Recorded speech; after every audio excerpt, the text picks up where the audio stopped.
Hey everybody, Shane here from Making Money Media, where we help you turn your passion into profit. And today we're talking about Free Friday. It's Free Friday! Woo! We're talking about how to get free stuff, especially at garage sales. Now let me show you.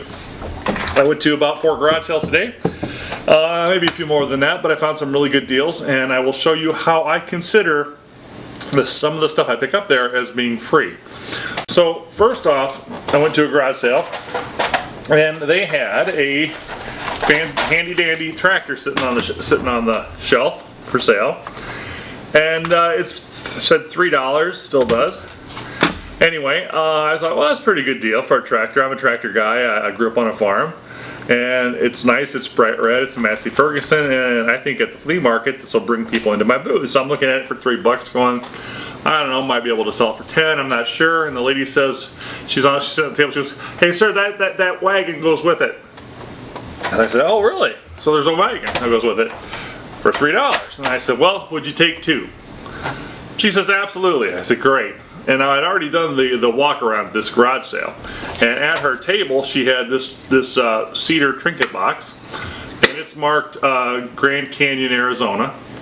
And it also was marked free. I don't know if you can see that or not. The tag is still on it. But it's got, some butterflies on it and whatever. But, it was free. It was a nice little trinket box for free. So I got the wagon for 2. I got this for free. Now that's, of course, one way to find stuff at garage sales is a lot of them have free boxes or free stuff. So always check those out.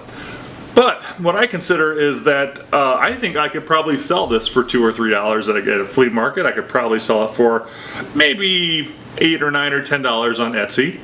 But I think this free item is what I'm going to consider that I purchased for 2. I'm going to consider that, and I'm going to consider this free. Now that's what I mean by getting stuff free at a garage sale. So, or you could reverse. I mean, I could just simply say this is free, and sell it for $3 or $4 or $5. And then sell this for 10.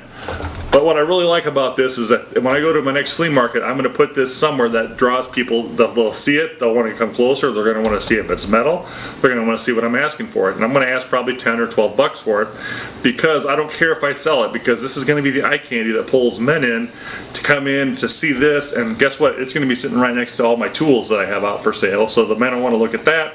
So I don't care if I ever sell this, honestly, because this is going to be my eye candy. And if somebody does want to come in and give me $12 for it, hey, great, I just made 12 bucks. So that was number 1. Number 2, I walked into this garage sale, and they had a lot of galvanized buckets. And I got 3 here. And so I asked the lady, I says, "How much are you asking for the buckets?" She said 5 a piece. And I said, "How about 3 for 10? She goes, "Okay." So it's hard for me to find buckets for less than $5. I think I'll only be able to sell them for maybe 10 or 12 or 15 each, but still, that was okay. But then so I grabbed my 3 buckets, and I turn around and I see this beauty sitting there on the table. This is an old vintage round suitcase. It's got Alabama, Florida, Tennessee, Indiana, Georgia, Kentucky, and some of the stickers are worn off, but what a really nice decorator piece, right? I mean, on Etsy, I'm going to ask 40 bucks for this. So that's where I'm putting my money at on this transaction. So I'm going to say I've got $11 invested. I'm going to try and get 40 for it. And then I'm going to say to myself, these are free. So if somebody does come up to me at the flea market and offer me 10 bucks a piece, 30 bucks, I'll take it. But that's how I got these for free, is by buying this for $1, or actually $11 in this case. So that's how my mind works on how to get stuff for free. Now lastly, I went to another flea market, and I walk in and I stopped because as I drove up I saw they had baskets, really nice decorative baskets. I thought, man, those look real good. Well, one bought them before I got there. But this is a neat little plant stand here. It's got pretty good shape, you can see. It's got a few areas that need to be hit with some white spray paint. It needs to be dusted off, but I think, in my mind, this is probably a $20 piece all day at the flea market. I said, "How much for this?" She said $1, so of course I grabbed it right away. And I told them I came up and I was looking for the other baskets, and too bad the lady in front of me bought them. But then I saw this beauty in her garage, and I hope you can see this okay. Oh, this is a chest of drawers. They are metal drawers. They're They're not reproduction. They got the little spot here for, you know, to put your little piece of paper in there, tell you what's in your drawers. She said it came out of a locksmith shop. And I've looked at it, and it's got age all over it, so it's not a reproduction piece. It's not something that you bought at Hobby Lobby. This is the real deal. Somebody has spray painted these drawers different colors, but I think that's fine.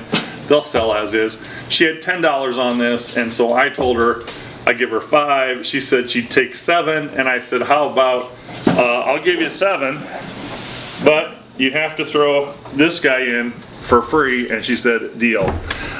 So that's how I got this guy for free.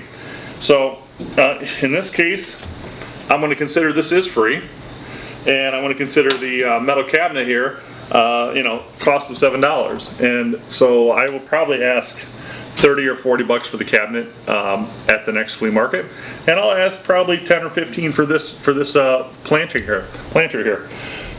So then I had one more transaction. I don't have the stuff in here to show you, but there was an antique table at my very first garage sale. They just opened up. Beautiful antique table.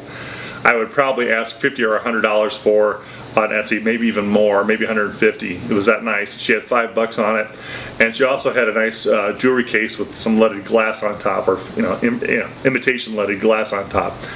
And she had $1 on that, and she had $5 on the table, and I said, how about $5 for everything? And she said, deal. So in my mind, I've got the jewelry box for free.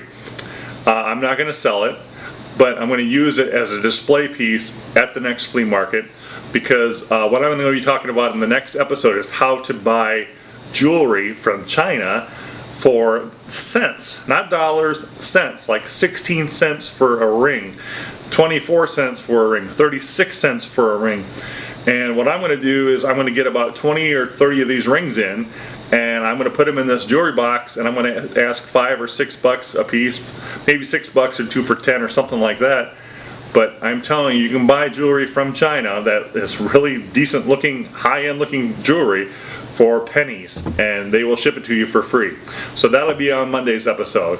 So hey, if you enjoyed this, I hope this kind of shows you how I consider getting free stuff from garage sales is by buying stuff and assuming, you know, knowing what I can sell it for and getting the other stuff for free.